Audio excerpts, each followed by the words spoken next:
It was a crisp Saturday morning in late March, the kind where the sun hung low and golden over the city of Atlanta, casting long shadows across the bustling streets.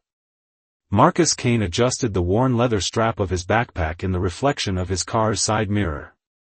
The man staring back at him wasn't the polished CEO of Kane & Company, a thriving chain of home improvement stores that had taken the Southeast by storm. Gone were the crisp button-downs and Italian loafers that marked his usual attire. Today, he wore faded jeans, a threadbare t-shirt, and a scuffed pair of sneakers, items he'd dug out of a donation bin in his garage.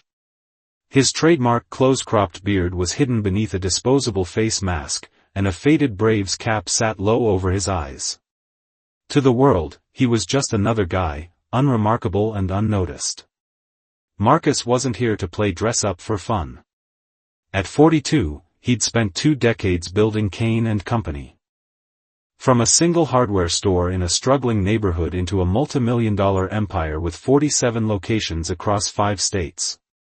His vision had always been clear, a business where people, customers and employees alike, felt seen, valued, and empowered. It wasn't just about selling tools and lumber, it was about building something lasting, a legacy rooted in community and fairness. But lately, that vision felt shaky. Complaints had begun to surface, quiet at first, then louder, about uneven service, cold attitudes, and whispers of bias in some stores. Social media posts and anonymous employee reviews painted a picture Marcus couldn't ignore. If his company was drifting from its soul, he needed to see it for himself, not from a corner office, but from the ground up.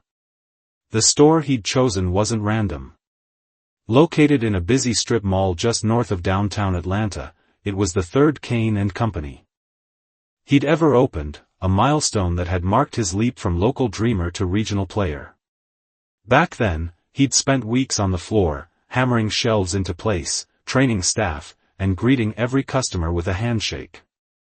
Now, 15 years later, he hadn't set foot in it in over a year. The numbers said it was steady, not a top performer, but reliable.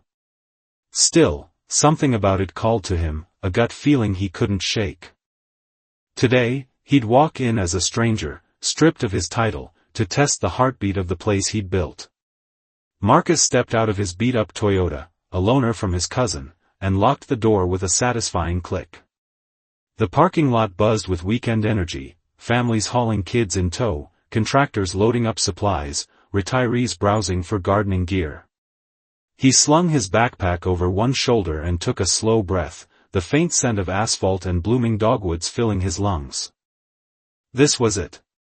No safety net, no entourage, just him and the truth, whatever it might be. The store loomed ahead, its red and white sign gleaming under the morning sun. Kane & Company. The name still sparked a flicker of pride in his chest, but he tamped it down. Pride wouldn't help him see clearly. He crossed the lot, weaving between parked cars, and paused just outside the automatic doors. A young couple brushed past him, laughing about paint colors, their voices fading as the doors whooshed open. Marcus followed, stepping into the familiar hum of fluorescent lights and the faint clatter of shopping carts. Inside, the store pulsed with life. Aisles stretched out like arteries, lined with power tools, paint cans, and stacks of lumber. Employees in red vests darted between tasks, restocking shelves, ringing up purchases, answering questions. To an outsider, it might look like a well-oiled machine. But Marcus wasn't an outsider, not really. He knew the rhythm of a store like this, the subtle cues that separated good from great. He adjusted his cap and started down the first aisle, his sneakers silent against the polished concrete floor. His plan was simple: browse, observe, engage. He'd act like any other customer, maybe ask a few questions, test the waters. He drifted toward the tool section, his fingers brushing over a sleek cordless drill. It was one of his bestsellers, a design he'd personally approved years ago. He picked it up, turning it over in his hands, and glanced around. A stocky employee in a red vest stood a few feet away, organizing a display of socket wrenches. Marcus caught his eye and offered a small nod, the universal signal for, "I might need you." The man, his name tag read Derek, barely flicked his gaze up before turning back to his task, his shoulders stiff with disinterest. Marcus waited. 10 seconds. 20. Nothing. Derek kept stacking, his movements slow and deliberate, as if Marcus didn't exist. A faint prickle of unease crept up Marcus's spine, but he brushed it off. One cold shoulder wasn't a verdict. He set the drill down and moved on, weaving through the aisles, his eyes sharp. Near the paint counter, a teenage employee chatted animatedly with a white woman about color swatches, her smile bright and eager. In the lumber section, an older man in a red vest helped a contractor load plywood onto a cart, his tone warm and patient. The contrast gnawed at him. He circled back to the tool aisle, determined to try again. This time, he picked up a box of drill bits and approached Derek directly. "Hey, man," Marcus said, keeping his voice casual. "These work with most brands, or just Kane stuff?" Derek didn't look up. "Dunno," he muttered, shoving a wrench into place. "Check the box." Marcus blinked, the bluntness catching him off guard. Okay. Could you maybe?"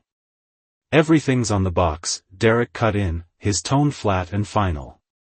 He turned away, disappearing around the corner without another word. For a moment, Marcus stood there, the box still in his hands, a slow burn building in his chest. It wasn't just rudeness, it felt pointed, dismissive in a way that hit deeper than a bad day could explain. He glanced around, noticing a middle-aged white guy a few aisles over getting a full rundown on a chainsaw from another employee, complete with smiles and enthusiasm. The difference was stark, and it wasn't lost on him. Marcus set the drill bits down and took a step back, his mind racing. Was this about him, his race, his clothes, the assumptions people make when they don't know who you are? Or was it bigger, a crack in the foundation of the company he'd poured his life into? He wasn't sure yet, but he knew one thing, he wasn't leaving until he found out. What Marcus didn't realize was that this fleeting encounter was just the beginning, a spark that would ignite a revelation he'd never see coming. Marcus lingered in the tool aisle, the echo of Derek's dismissal still ringing in his ears. The store hummed around him, oblivious to the storm brewing in his mind. He wasn't ready to call it discrimination, not yet, but the pieces were starting to form a picture he didn't like. He needed more than a single brush-off to understand what was happening. Adjusting his cap, he slipped deeper into the store, his senses on high alert. The next stop was the garden center, a sprawling section of potted plants, mulch bags, and patio furniture. Sunlight streamed through the skylights, casting dappled patterns on the floor. Marcus picked up a small watering can, pretending to inspect it while scanning the area. A young woman in a red vest, her name tag read Talia, was helping an elderly black couple choose fertilizer. Her voice was bright, her gestures animated as she explained nitrogen levels.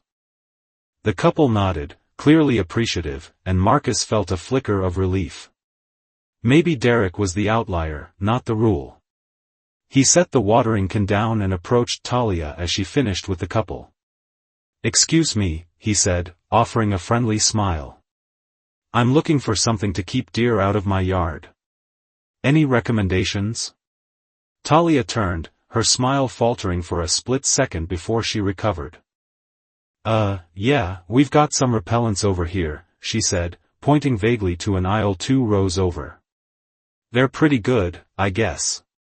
She didn't move to lead him there or elaborate, her eyes already drifting back to the display she'd been tending. Marcus nodded slowly. "Cool. Anything specific that works best?" "Most of them do the trick," she said, her tone clipped. "You'll figure it out."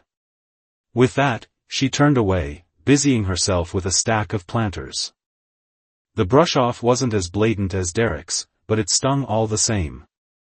Marcus watched her for a moment, noting how she perked up when a white woman approached moments later, offering detailed advice on potting soil with a grin. The disparity wasn't subtle. He felt his jaw tighten, but he kept moving, determined to gather more before reacting. In the lighting section, he spotted two employees, a lanky guy named Jamal and a wiry woman named Claire, restocking bulbs. Marcus hovered nearby, picking up a pack of LEDs and pretending to read the label. Their conversation drifted over, low but audible. "Look at him," Claire muttered, nodding faintly in Marcus's direction. "Bet he's just here to kill time. Doesn't look like he's buying anything big." Jamal smirked. "Yeah, probably can't afford it. You see the shoes?" Marcus froze, his grip tightening on the LEDs. They didn't know he could hear them, or who he was, but their words cut like glass. Assumptions based on his clothes, his vibe, his skin. He forced himself to keep his face neutral, setting the pack down and walking away before they noticed his reaction. The comments replayed in his head as he moved toward the checkout lanes. Was this what his customers faced, judgment before they even spoke? He'd built Kane & Company to be a haven, a place where people could feel at home, no matter their background. But this was the opposite. At the registers, he found a bright spot. A cashier named Renee, a middle-aged black woman with a warm smile, greeted every customer like an old friend. When Marcus stepped up with a cheap tape measure, just to test her, she looked him in the eye and said, "Hey, hon, this one's solid, but we've got a heavier-duty version if you're tackling something big. What you working on?" Her kindness was genuine, a balm after the coldness he'd faced. He mumbled something vague about a home project, paid, and thanked her, but even Renee's warmth couldn't erase the unease pooling in his gut. Back in his car, Marcus sat with the engine off, staring at the store. The encounters weren't random bad apples, they were a pattern. Derek's indifference, Talia's half-hearted help, Claire and Jamal's casual disdain, it all pointed to something rotten beneath the surface. He thought of Renee and the elderly couple with Talia, proof that not everyone had lost the plot. But the good wasn't enough to outweigh the bad. He pulled out his phone and opened the company's internal app, scrolling through employee profiles for the Atlanta store. Derek, Talia, Jamal, Claire, they were all there, hired under the current manager, a guy named Victor Price. Marcus had met Victor once, years ago, during a regional tour. He'd seemed competent, if unremarkable. Now, Marcus wondered what kind of culture Victor was fostering, or failing to. The sun climbed higher, baking the parking lot, but Marcus barely noticed. His mind churned with questions. Had he been too hands-off, letting growth dilute the values he'd preached? Was this just one store, or a symptom of something bigger? He needed answers, and he wouldn't get them sitting here. Marcus started the car, a plan forming. He'd come back, not as a customer, but as himself. Not to punish, but to understand. What he didn't know was that his next visit would uncover a twist he'd never anticipated, one that would shake the very core of Kane & Company. Monday morning dawned gray and heavy, a drizzle streaking the windows of Marcus's downtown office. He'd spent the weekend replaying Saturday's events, wrestling with disappointment and a growing resolve. Today, he'd returned to the Atlanta store, not in disguise, but as Marcus Kane, CEO. He wanted to see Victor's reaction, gauge the staff's response, and dig into the root of what he'd witnessed. Dressed in a sharp blazer and slacks, he drove out, the weight of his title settling over him like armor. He arrived just after 9 a.m., the store quieter than Saturday's bustle. The parking lot held a scattering of cars, and the air smelled of wet pavement. Marcus strode through the doors, his presence drawing curious glances from early shoppers. At the customer service desk, he asked for Victor, his voice calm but firm. Victor Price emerged from the back minutes later, a wiry man in his 50s with thinning hair and a nervous smile. "Mr. Kane," he said, extending a hand. "Didn't expect to see you here. What brings you in?" Marcus shook his hand, his grip steady. "I was here Saturday, Victor. Undercover. Wanted to see how things run when no one knows I'm watching." Victor's smile faltered, his eyes darting briefly to the floor. Oh. How'd it go? Not great, Marcus said, his tone even. He recounted the day, Derek's brush off, Talia's indifference, the overheard comments from Jamal and Claire. He watched Victor's face tighten with every word, a mix of surprise and discomfort flickering across it. I saw some good too, Renee at the register, a few others. But the bad? It's not just bad service. It's bias. And it's not what I built this company to be. Victor shifted, rubbing the back of his neck. I'm sorry you went through that, sir. I had no idea it was this bad. We've got a diverse team, diverse customers. I thought we were doing okay. Okay, isn't enough, Marcus said. I need to know why this is happening under your watch. Let's get the staff together. Now. Within 20 minutes, the employees were gathered in the break room, a cramped space with folding chairs and a coffee-stained table. Marcus stood at the front, hands clasped, as 24 faces stared back, some curious, some nervous. Derek slouched in the back, arms crossed. Talia fidgeted with her phone. Jamal and Claire sat stiffly, avoiding his gaze. Renee smiled faintly, a quiet anchor in the tension. Good morning, Marcus began, his voice carrying a quiet authority. I'm Marcus Kane, founder of Kane & Company. Saturday, I came here as a customer, no title, no fanfare. I wanted to see what you see, what my customers see. And what I found. Some of you are living the values I built this place on. Some of you aren't. He paused, letting the words sink in. One of you ignored me when I asked for help. 2 of you assumed I couldn't afford to shop here because of how I looked. That's not just unprofessional, it's personal. And it's wrong. The room went still, the hum of the AC the only sound. Derek shifted, his jaw tight. Claire's face flushed red. Marcus continued, this isn't about me catching you out. It's about what happens when I'm not here. If this is how you treat someone you don't know, how many others have walked out feeling the same way? He turned to Victor. I'm not blaming you alone. This is on me too. I've been too far from the front lines, and it shows. But we're fixing this, starting today. Before anyone could respond, Renee raised her hand. Mr. Kane, can I say something? He nodded. Go ahead. She stood, her voice steady. I've been here 6 years. I love this job because of what you built, helping people, making them feel welcome. But lately, it's been harder. Some of the newer folks don't get it. They slack off, pick and choose who's worth their time. Victor tries, but he's stretched thin. We've been asking for more training, more support. It's not all on him, or us. Marcus absorbed her words, a new layer clicking into place. He glanced at Victor, who nodded reluctantly. She's right. Corporate's been pushing sales quotas, cutting hours. I've got 20 people covering what 30 used to. Training's fallen off. I didn't want to complain, thought I could handle it. The admission hit Marcus like a punch. He'd approved those quotas, signed off on budget trims, trusting regional managers to adapt. Had his own decision sown the seeds of this mess? Before he could respond, Derek spoke up, his voice sharp. So what, you're gonna fire us now? You come in here playing spy, and we're the bad guys? Marcus met his gaze. No one's getting fired today. But you've got a choice. Step up, or step out. I'm not here to play games, I'm here to save what I built. The meeting ended in uneasy silence, but Marcus wasn't done.